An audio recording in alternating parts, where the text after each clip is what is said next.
네 부모를 공경하라. 그리하면 네 하나님 여호와가 내게 준 땅에서 네 생명이 길리라. 이 부모를 공경하라는 이 말씀은 십계명의 제 5계명입니다. 그런데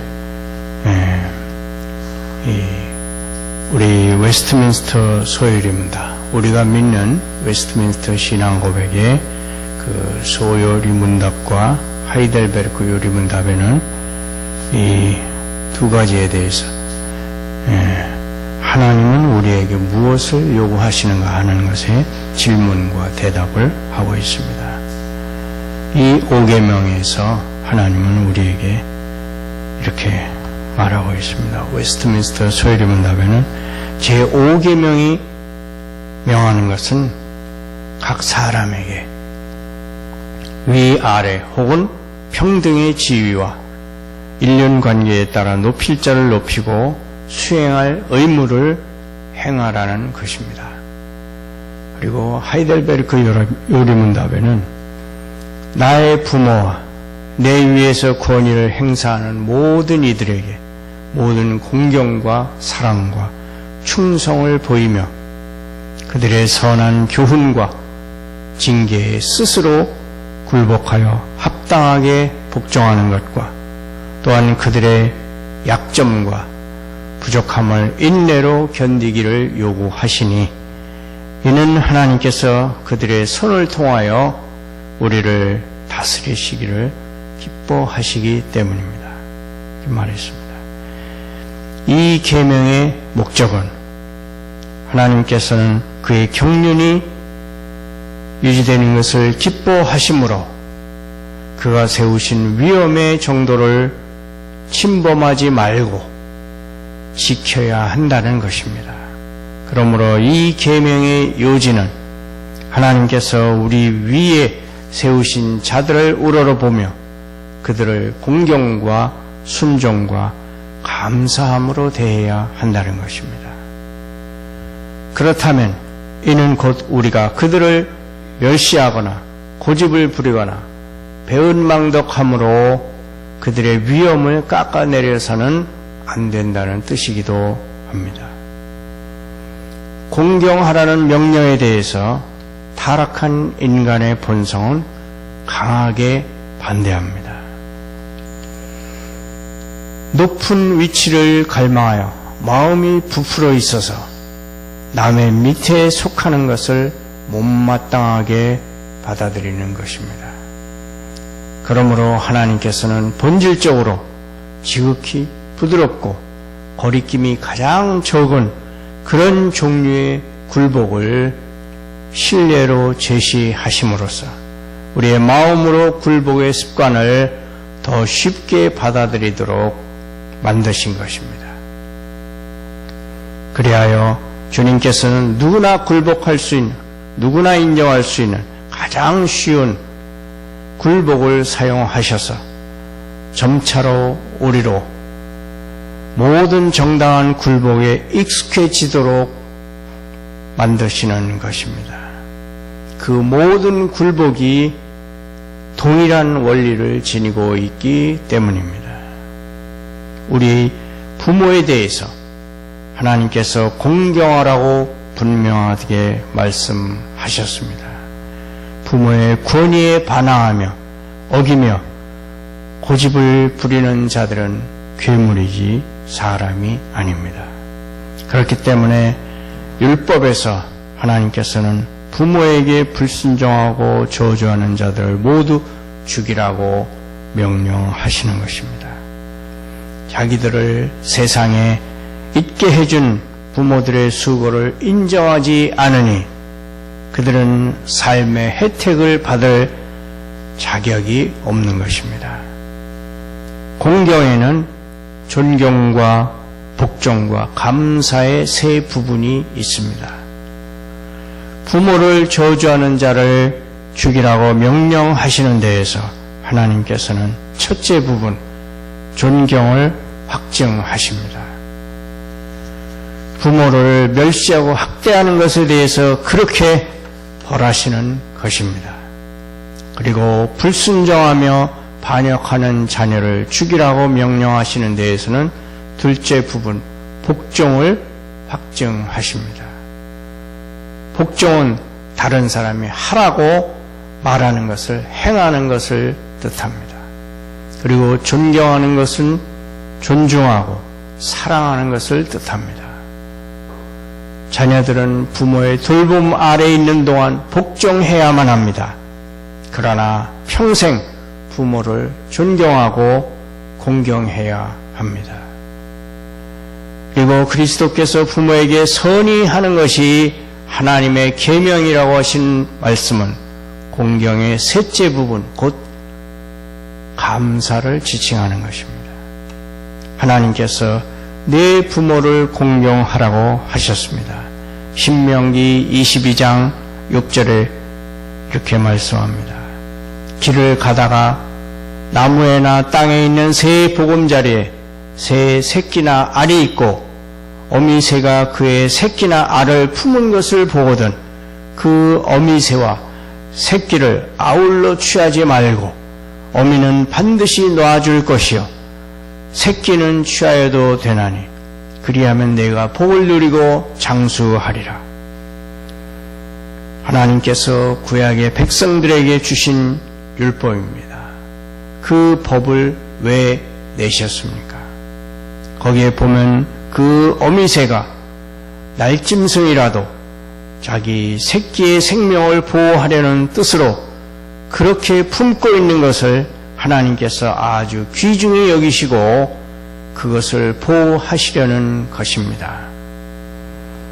새로운 생명이 태어나는 것을 그렇게 잘 보호해서 태어나도록 하려는 정신이 비록 짐승에게 있을지라도 그것이 매우 고귀하다 하는 것을 인정하시는 창조주의 뜻을 우리는 보는 것입니다. 이것은 짐승을 그렇게 보호하시는 뜻보다는 사람 사이에서 그렇게 사람의 생명을 잘 아끼고 보호하려는 부모의 사랑을 인정해 주시는 것이고 그리고 사회에서 그것을 특별히 인정해 주라고 하는 뜻으로 그렇게 하는 것입니다. 낳으시고 기르시는 부모의 사랑과 정성은 이 세상에서 무엇과도 비교할 수 없을 것입니다. 부모의 사랑과 정성이 없이는 사람이 이 세상에서 아무것도 될 수 없을 것입니다. 한 생명으로 태어나서 의젓하게 한 사람으로서 이 세상에서 구실하게 되는 것은 부모의 돌보심과 사랑하심이 있어서 그렇게 되는 것입니다. 더 나아가서 생각해 보면 부모님이 그렇게 하시기에 앞서 하나님께서 사람을 세상에 내시고 기르시고 그 생명을 유지하기를 원하시는데 그것이 하나님의 뜻입니다. 그런데 그것을 부모를 시켜서 하시는 것입니다. 부모에게 자식 사랑하는 본능적인 사랑을 주셔서 부모로 하여금 낳고 기르도록 하시는 것입니다.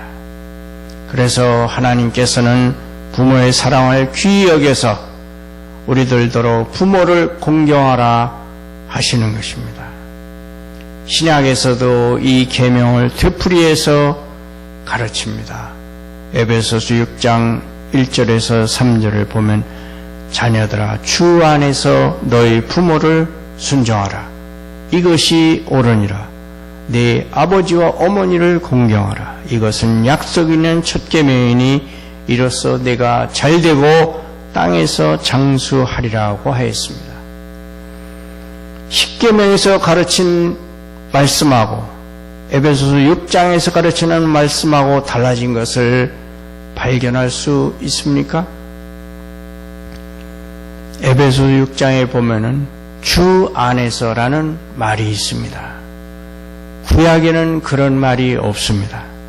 그런데 신약에서 가르칠 때에는 주 안에서 순종하라고 하였습니다.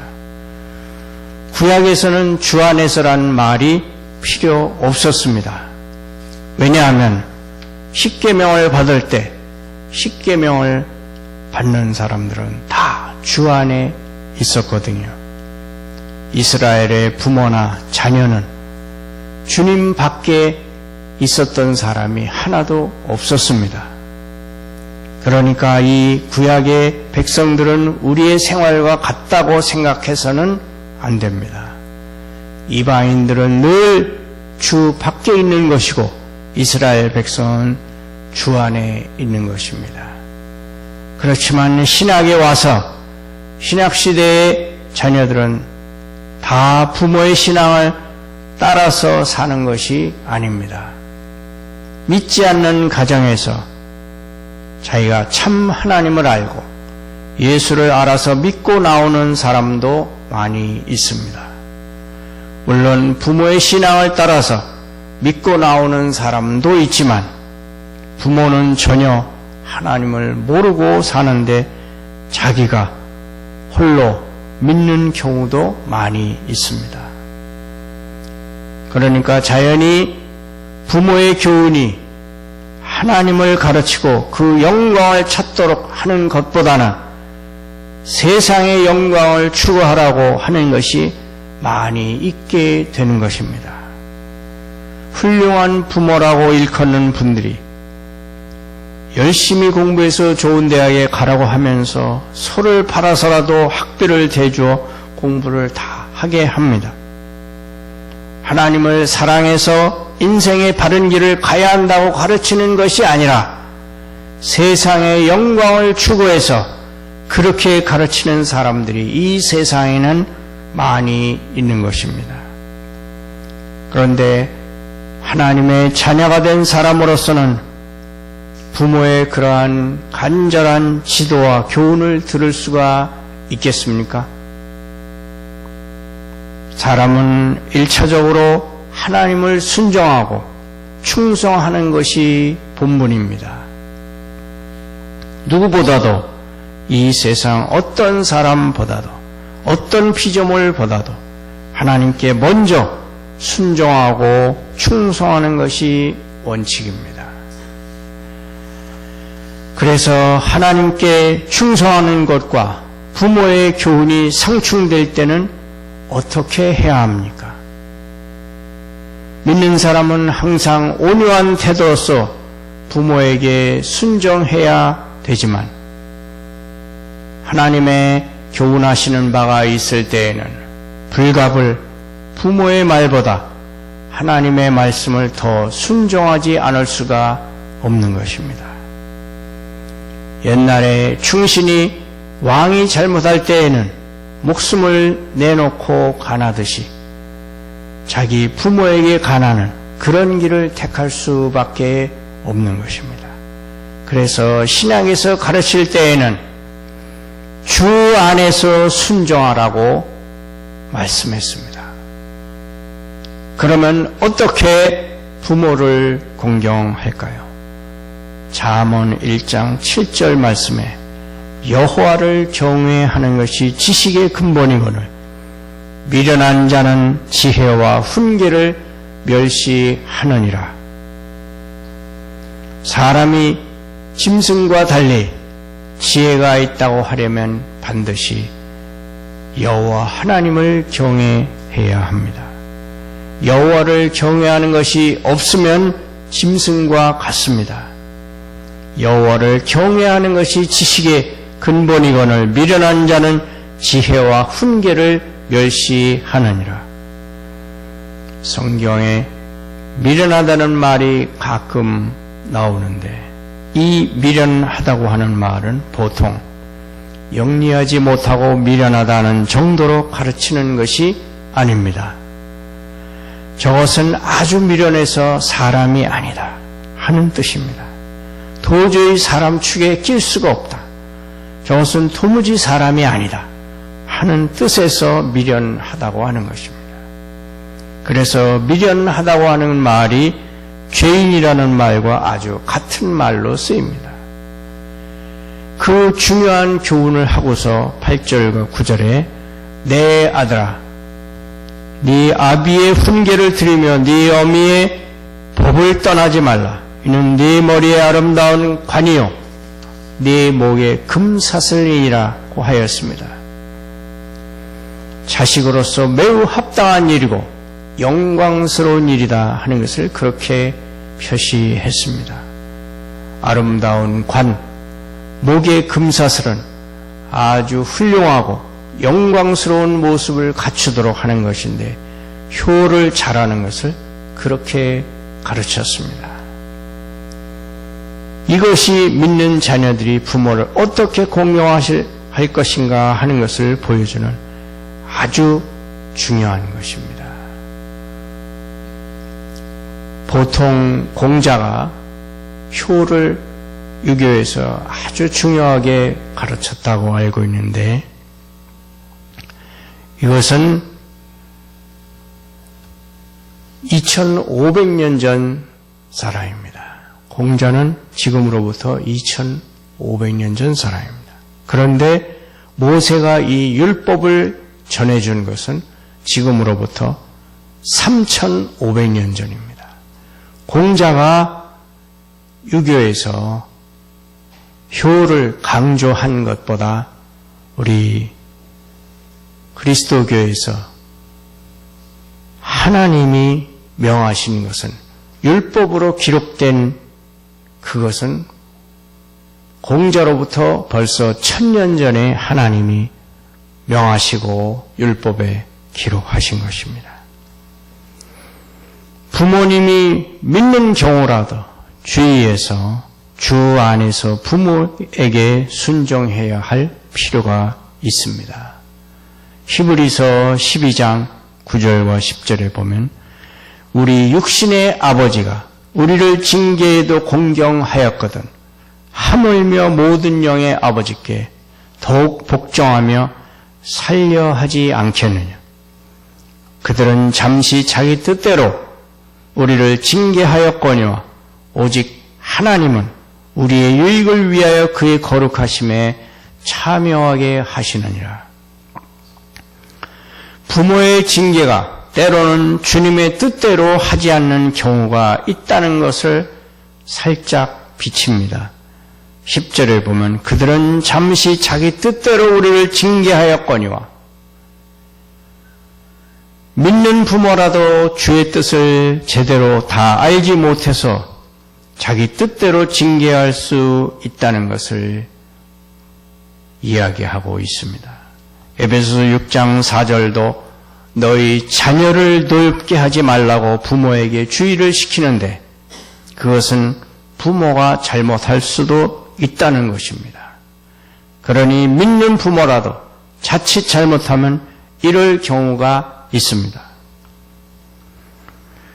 부모님도 하나님을 주님으로 모시고 순종하려고 하지만 생각이나 징계하는 행동에 있어서 하나님의 뜻대로 하나님이 하시듯이 그렇게 완전하게 하지 못하는 경우가 있습니다. 그러면 그런 때는 어떻게 해야 합니까? 그런 때도 공경을 해야 된다고 하였습니다. 9절에 보면 우리 육신의 아버지가 우리를 징계해도 공경하였거든 하물며 모든 영의 아버지께 더욱 복종하며 살려하지 않겠느냐고 하였습니다. 그럴지라도 공경하라는 것입니다. 내 아버지와 어머니를 공경하라. 이것은 약속 있는 첫 계명이라. 이것은 자녀들이 따라야 할 첫 번째 혹은 최우선적인 계명인데 이 계명에는 그들에게 해당되는 약속이 있다는 것입니다. 이 약속은 네가 잘되고 땅에서 장수하리라는 것입니다. 그런데 이것은 세상에서 만사형통한다는 그런 말이 아닙니다. 세상에 있는 동안 세상에서 잘 되는데 그것이 세상에서 사는 동안에 어떻게든지 하나님께 영광이 되고 그 사람에게도 이 세상에 태어난 자기의 본래의 목적대로 인생의 바른 길에 잘 서서 갈 것을 말하는 것입니다. 그러니까 어떤 사람은 세상적으로 볼 때 별로 장수하지 않았다 혹은 번영하지 못하고 가난하게 살았다 하는 사람에게도 이 계명은 이루어질 수 있는 것입니다. 많은 사람이 장수도 하고 또 사람들이 보기에도 저 사람은 무엇이든 잘 된다, 저 사람은 번영한다 하는 말을 많이 들을 수도 있을 것입니다. 그러나 그것이 항상 죄악의 길에 서서 거기서 번영한다든지 그렇게 되는 것을 말하는 것은 아닙니다. 제5계명을 잘 지키면 그 사람은 신앙이 있는 사람이고 이 약속은 그 사람에게 그대로 이루어질 것입니다. 장수하고 잘 될 것입니다. 그런데 장수하고 잘 되는데 어떤 한도 하에서 되느냐 하면 하나님에게 영광이 되고 자기에게 선이 되는 한도 안에서 장수하고 잘 되게 될 것입니다. 이 세상에서의 장수가 과연 우리를 향하신 하나님의 자비하심의 증거가 되는 한에서 그렇다는 것입니다. 그러나 경건한 자들에게는 장수가 대개의 경우 하나님의 자비하심의 상징이 되는 것은 사실입니다. 여기서 우리가 생각해야 할 요점은 이것입니다. 곧 우리에게 장수가 약속되어 있는 것은 그것이 하나님의 축복이 될 경우에만 해당된다는 것입니다. 네 부모를 공경하라. 여호와를 경외하는 것이 지식의 근본이라. 내 아비의 훈계를 들으며 내 어미의 법을 떠나지 말라. 이는 내 머리에 아름다운 관이요 내 목에 금사슬이니라. 이러한 축복을 받는 여러분이 되시기를 축원합니다.